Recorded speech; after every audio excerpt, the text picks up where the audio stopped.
नमस्कार, आपके साथ हूं मैं खुशबू मनोरमा मिश्रा और आप देख रहे हैं इंडिया न्यूज। ऑपरेशन सिंदूर के दौरान भारत से मात खाने के बाद भी आतंकिस्तान, हमारा मतलब पाकिस्तान, अभी भी सुधरा नहीं है। पाकिस्तान भारत में हमले के लिए आतंकियों को पहले भी भेजता था और अब तक भी पाकिस्तान भारत को दहलाने के लिए आतंकियों को सीमा पार से भारत में भेज रहा है। मुनीर ने लश्कर ए तैयबा और जैश के आतंकियों के साथ भारत के खिलाफ साजिश रची है। मुनीर की साजिश के तहत ही बार बार सीमा पार से घुसपैठ की कोशिश होती है। हालांकि पाकिस्तान के आतंकवादियों को हर बार भारत से मुंह की खानी पड़ रही है और इस बार भी सीमा सुरक्षा बल ने शुक्रवार को जम्मू के परगवाल सेक्टर में घुसपैठ की कोशिश नाकाम करते हुए एक आतंकी को पकड़कर उसके पास से हथियार, गोला बारूद बरामद किया है। जम्मू कश्मीर में सीमा पार से आतंकवादी गतिविधियों में बढ़ोतरी की आशंका के बीच सीमा प्रहरी कड़ी सतर्कता बरत रहे हैं। ऐसे में अंधेरे की आड़ में सीमा से घुसपैठ कर रहे आतंकी को गिरफ्तार किया गया है। गिरफ्तार आतंकी की पहचान अब्दुल खालिक के रूप में हुई है। वैसे हाल ही में पाकिस्तान के बहावलपुर में लश्कर ए तैयबा और जैश ए मोहम्मद के आतंकवादियों का जलसा लगा था, जिसमें भारत के मोस्ट वांटेड आतंकी हाफिज सईद का बेटा भी शामिल हुआ था।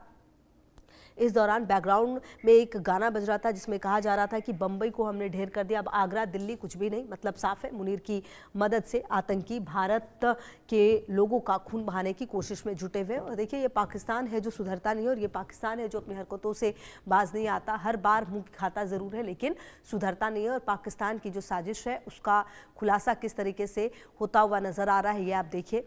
और अब आपको ग्राफिक्स के जरिए हम बताने और समझाने की कोशिश करेंगे कि पाकिस्तान की जो नई साजिश है उसका खुलासा हुआ है और ये हम क्यों कह रहे हैं अब आप समझिए। आतंकवाद के मुद्दे पर एक बार फिर से पाकिस्तान जो है वो बेनकाब होता हुआ नजर आ रहा है। आतंकी संगठन हमले की तैयारी कर रहे हैं लगातार, ये भी कहा जा रहा है। इसके अलावा आपको बता दें कि भारत में हमला और घुसपैठ की जो तैयारी है वो लगातार पाकिस्तान की तरफ से करने और कराने की कोशिश की जा रही है। जम्मू सीमा में घुसपैठ कर रहे जैश का आतंकी जो है वो पकड़ा गया है। जी हाँ, इसके साथ ही ना सिर्फ ये पकड़ा गया बल्कि हथियार और जैश ए मोहम्मद का आतंकी था जो ये पकड़ा गया और इसके साथ ही हथियार और गोला बारूद भी बरामद किए गए हैं।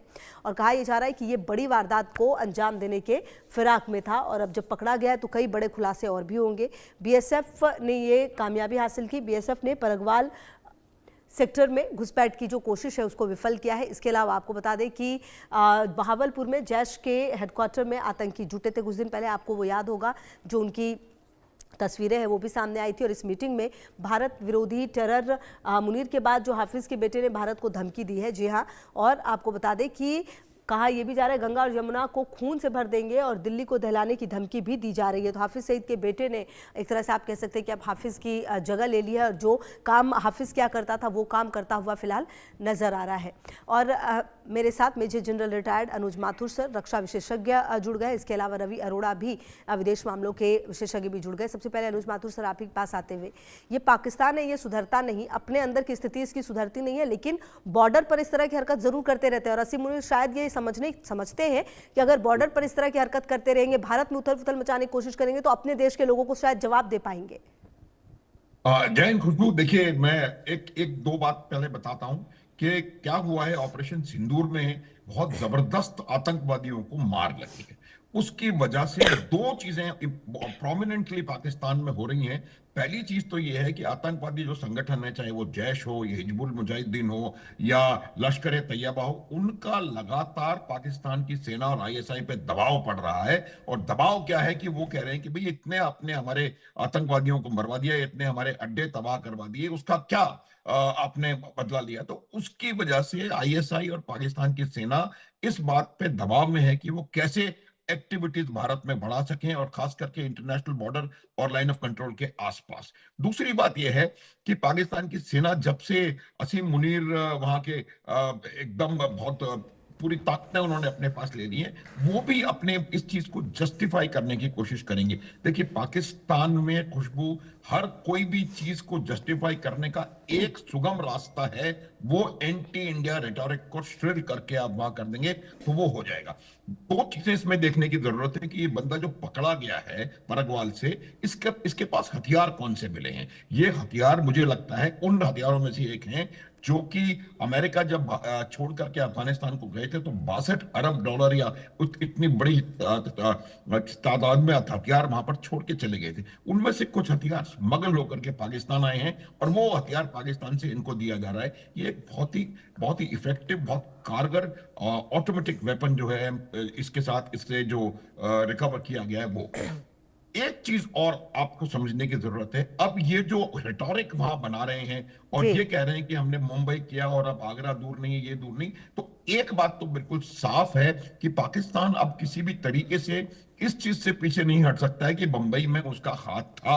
ये उनको पता था, हमने कई दफा इसको सिद्ध कर दिया है। लेकिन जो बोलते थे ये लोग, जो प्रोपेगेंडा करते थे कि हमारा कोई उससे लेना देना नहीं है, वो बिल्कुल साफ उभर करके सामने आ गया है। इस बात को वो मान रहे हैं। ये पाकिस्तान की तरजीहत रही है कि वो जब भी आप देखेंगे इस प्रकार का कोई एक्ट होता है, कुछ समय के बाद उनका कोई मिलिट्री लीडर या कोई आतंकी लीडर उसको अपने अपने ऊपर लगा लेता है, क्योंकि उनको भारत में किए हुए किसी भी एक्ट से उनको वहां पर रेलेवेंस जो है वो मिलती है। एक काम अब जो पाकिस्तान कर रहा है, जो कि हमें उसको देखने की जरूरत है, ये यहां पर जो हो रहा है वो उसको पकड़े जा रहे हैं। उसकी वजह बिल्कुल साफ है कि हमारा जो काउंटर इन्फिल्ट्रेशन ग्रिड है वो बहुत ज्यादा इफेक्टिव है। हम टेक्नोलॉजी का भी इस्तेमाल इसमें कर रहे हैं बहुत बेहतरीन तरीके से, और काउंटर इन्फिल्ट्रेशन ग्रिड इतना इफेक्टिव होने की वजह से इन्फिल्ट्रेशन बिल्कुल नहीं हो पा रहा है। उसके अलावा हमारा एक काउंटर टेरर ग्रिड है जो कि हिंटरलैंड में होता है। उस काउंटर टेरर ग्रिड के एक्टिविटीज के साथ हमने जो टेररिस्ट भारत में ऑलरेडी आए हुए हैं उनको एलिमिनेट लगभग लगभग मुझे लगता है बहुत कम यहां पर वो रह गए। तो ये दोनों ग्रिड्स आपस में मिलकर के एक बहुत बेहतरीन हमको परिणाम दे रहे हैं। लेकिन अब जो ट्रेंड मैं देख पा रहा हूं, वो ट्रेंड ये है कि वो लोग अपनी एरियाज ऑफ एक्टिविटी को बांग्लादेश में कहीं ना कहीं शिफ्ट करने का प्रयास कर रहे हैं। उसके जी दो इम्पोर्टेंट, खुशबू एक सेकंड और बिल्कुल प्लीज, बिल्कुल मैं सर। इसकी जी वजह बता दूं आपको कि ये क्यों शिफ्ट करने का जी प्रयास कर जी रहे हैं। पहली बात तो उनके अपने बैकयार्ड में, चाहे वो बलोचिस्तान हो, खैबर पख्तूनख्वा हो, अब सिंध में भी आवाजें उठ रही हैं अभी पहले रविवार को इस महीने के, तो उधर हालात बिगड़ रहे हैं। तो वो वहां से निकल करके इन एक्टिविटीज को निर्बाध रूप से करने के लिए अपना सेंटर ऑफ एक्टिविटी को शिफ्ट करना चाहते हैं ढाका में और बांग्लादेश में। दूसरी बात यह है कि इनके ऊपर एफएटीएफ की तलवार लटक रही है खुशबू। उसकी वजह से वो ये बताना चाहते हैं कि हमारे यहाँ तो ये एक्टिविटीज है नहीं या बिल्कुल कम हो गई हैं, और इसलिए वो उसको वहां शिफ्ट कर रहे हैं। तो ये जो ट्रेंड है वो एक डेंजरस ट्रेंड में मैं आने वाले समय में देख पा रहा हूं। तो हमें वहां पर भी एक्टिविटी को अपने एक अलर्टनेस को, हालांकि अलर्टनेस में कोई कमी नहीं है, मैं ये नहीं कह रहा हूं कमी है, लेकिन हमको इसको दूसरे तरीके से will have to start looking at it Khushbu, कि इसमें जी वहां से अब एक्टिविटी ये लोग करेंगे और उससे नॉर्थ ईस्ट ऑफ इंडिया में असर पड़ने की संभावना है। और ईस्टर्न जो पार्ट है इंडिया के, चाहे वो बिहार उड़ीसा, इन इन जगहों पर मुझे लगता है कोई ना कोई कार्रवाई वो करने का प्रयास करेंगे। दबाव, उनका नुकसान हुआ है इस वजह से है। जी बिल्कुल ठीक है सर। मैं आती हूँ अब आपके पास। रवि अरोड़ा जी भी मेरे साथ लगातार जुड़े हुए हैं। रवि अरोड़ा जी देखिए, जो ये पाकिस्तान है और जिस तरह की हरकतें पाकिस्तान की तरफ से हो रही हैं, भारत लगातार जवाब दे रहा है, लेकिन कहीं ना कहीं एलओसी और एलएसी ये वो दो इलाके हैं जहां पर भारत की नजर तो हमेशा से थी, लेकिन जब से खास करके पहलगाम और उसके बाद जो दिल्ली में ब्लास्ट हुआ, उसके बाद ये तो समझ में आता है सर कि आतंकवादी हैं, उनकी मदद भी की जाती है, और जब ऐसे ऐसे घुसपैठिए पकड़े जाते हैं तो ये साफ हो जाता है कि आखिरकार ये पूरी साजिश हो कहां से रही थी। भारत अब पहले से ज्यादा सतर्क है, भारत हर तरीके से लड़ाई के लिए तैयार है, लेकिन इन घुसपैठियों और इन आतंकवादियों को जो छुप छुप कर ऐसे आते हैं, उनको रोकने के लिए क्या अब कुछ बड़े तकनीक की जरूरत आने वाले वक्त में हमें पड़ सकती है? जी खुशबू जी, मुझे लगता है जिस प्रकार से आप यह समझना होगा कि हिंदुस्तान की सेना के सामने पाकिस्तान की सेना टिक भी नहीं सकती। शायद यही वजह है कि पाकिस्तान को लगातार इन आतंकियों की मदद लेनी पड़ती है। और जिस प्रकार से लगातार आप देखिए, जब उसको अफगानिस्तान के साथ लड़ाई होती है तो वो चौकियां छोड़कर उनकी सेना भाग जाती है। तो यह समझने वाली बात है कि पाकिस्तान की सेना कहीं ना कहीं कई मुद्दों पर बैकफुट पर है। खासकर आपको बता दूं, आसिफ मुनीर थे जब से तीनों सेनाओं के प्रमुख बने हैं, उसके बाद खासकर इमरान खान को लेकर वो न सिर्फ अपने देश में घिरे हुए हैं बल्कि पूरी दुनिया से जवाब मांगा जा रहा है। उसके अलावा जिस प्रकार से टीटीपी को अभी उन्होंने एक बयान जारी किया है कि अफगानिस्तान को फैसले लेने होंगे कि उसे हमारा साथ चाहिए, टीटीपी का मतलब साफ है कि वहां वो पूरी दबाव में नजर आ रहा है पाकिस्तान, और ऐसे में भारत के साथ वो सामना नहीं कर सकता। कहीं ना कहीं चाहे हम लश्कर तैयबा की बात करें या मैं समझता हूँ कि जितने भी आतंकी संगठन वहां पे काम कर रहे हैं, चाहे जैश मोहम्मद हो, ये सभी आतंकी संगठनों को एकजुट कर कहीं ना कहीं आसिफ मुनीर एक बार दोबारा से दबाव बनाने की कोशिश कर रहे हैं। लेकिन सच्चाई यह है कि भारतीय सेना पूरी तरह से अलर्ट है, और खासकर जब जिक्र हो रहा था कि बांग्लादेश का, ये सच्चाई है अभी पिछले काफी समय से जो आतंकी संगठन है, इनके जो स्लीपर नेटवर्क है पूरी तरह से बांग्लादेश में एक्टिवेट कर दिए गए हैं, और इनका मकसद साफ है कि पूर्वोत्तर राज्यों के जरिए भारत के अंदर किस प्रकार से एंट्री की जाए, और खासकर क्योंकि ये मदरसे जो वहां पे आतंकी संगठन ISI की मदद से चलाए जा रहे थे, पिछले काफी समय से बंद थे, उन्हें दोबारा से तैयारी की जा रही है। और यह साफ हो चुका है कि अब भारत के खिलाफ एक नई साजिश रचने की कोशिश है। टेक्निक की जहां तक बात होती है, भारत के पास कोई कमी नहीं है, लेकिन सच्चाई यह है कि जब कोई चोरी छुपे गलत तरीके से, गलत नीयत से भारत में एंट्री करता है, और हमारे कुछ यहाँ पर देश के अंदर बैठे हुए कुछ जो इनके स्लीपर नेटवर्क का काम करते हैं, स्लीपर सेल का काम करते हैं, वो लोग एक्टिवेट हो जाते हैं, उसके बाद कहीं ना कहीं सुरक्षा एजेंसियां भी नहीं भाग पाती। तो ऐसे में एक नए नेटवर्क की आवश्यकता है। और खासकर अभी तो खुद अमेरिकी सरकार ने भी यह कह दिया कि पहलगाम हमले में जो हमला हुआ वो उस आतंकी संगठन द्वारा किया गया जो 2005 में आतंकी सूची में डाला गया था। तो मतलब यह साफ हो चुका है कि यह आतंकी हमला पाकिस्तान की शह पर हुआ था, आसिम मुनीर की शह पर हुआ था।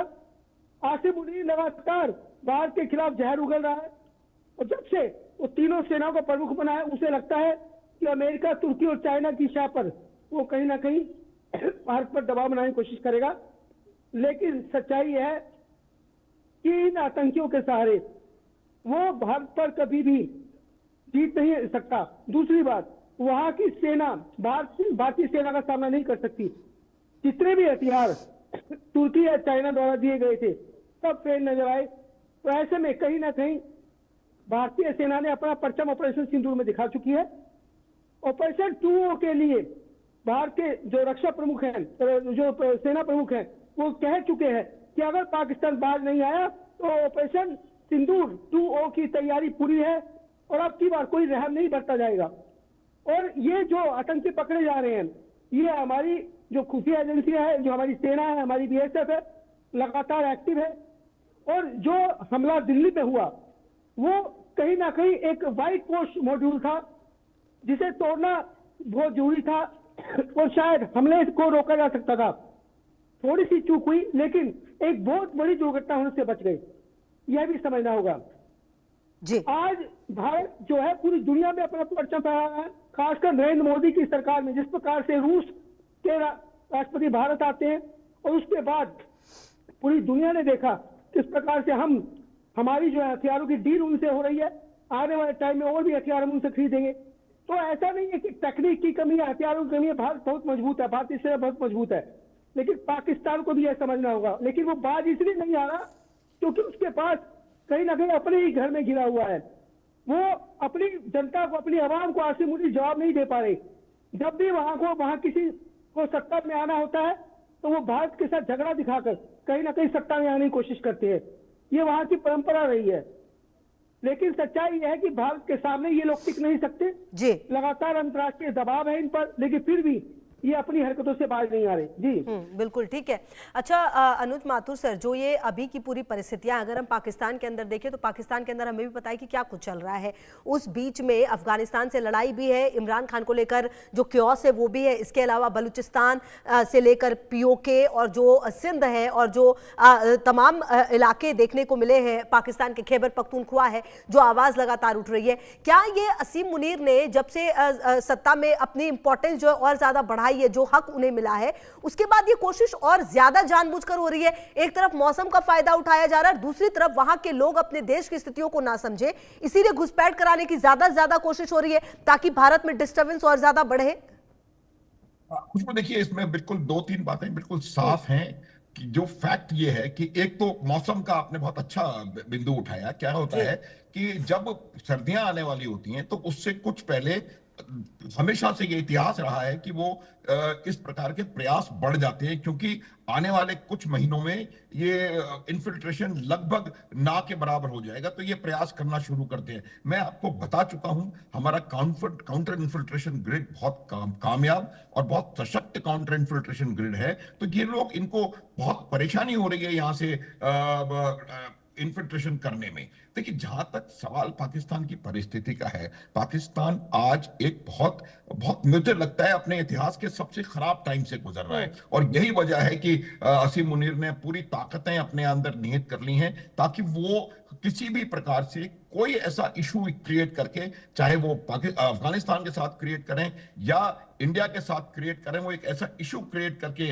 वहां पर अपने रेलेवेंस को जस्टिफाई करने की कोशिश करेंगे।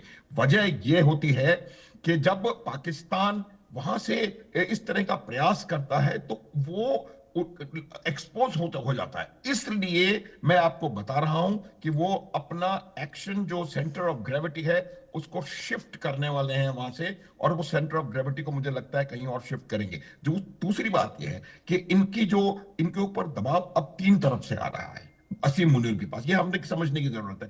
पहला दबाव, ये मैं कई दफा कह चुका हूं आपके चैनलों पे, इनके जो आतंकवादी संगठन हैं उनको बेहद नुकसान हुआ था। अगर आप याद करें खुशबू, तो मौलाना मसूद अजहर का स्टेटमेंट है कि मेरा पूरा परिवार मारा गया, मैं स्वयं क्यों नहीं खत्म हो गया उसमें। इतनी बुरी हालत इनकी ऑपरेशन सिंदूर में हुई थी। तो उनका दबाव है कि भाई हमारी आपने इतनी बुरी हालत करवा दी, अब आप उसके लिए क्या कर रहे हैं, आपको इसका कोई कहीं तो बदला इसको निकालने की आवश्यकता है, पहली बात। दूसरा दबाव इनके ऊपर इनकी अपनी आवाम का है, क्योंकि आवाम भी कहीं ना कहीं इस प्रकार की जबरदस्त, एक सेकंड खुशबू, इस जबरदस्त पावर्स का एक आदमी के अंडर में आने के लिए उसमें उससे ज्यादा मुझे लगता है वो उनको इसकी एक्सेप्टेंस इसकी वहां पर नहीं हो पा रही है।